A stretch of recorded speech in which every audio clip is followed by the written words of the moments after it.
Je to modelová situácia, to znamená, že som na ňu trénoval kvázi. Akože pripravoval som si tie frázy a neovládam posunkovú reč v zmysle takom, že by som normálne v nej komunikoval, naučil som sa nejaké frázy.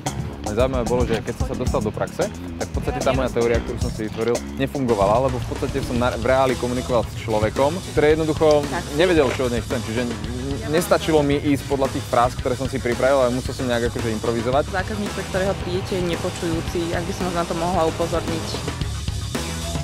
Nie je to skutočne jednoduchá vec, akože už len presvedčiť človeka, aby so mnou komunikoval, aby zotrval pri mne a neutekal s krikom preč. Som volala pred chvíľočkou taxi.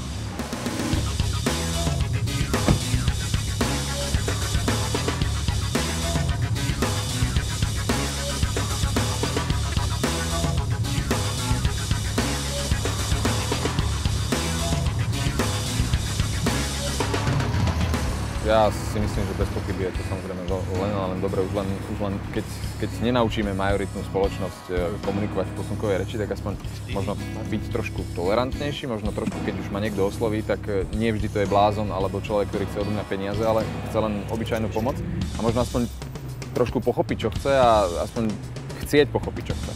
Ak sa to podarí, super.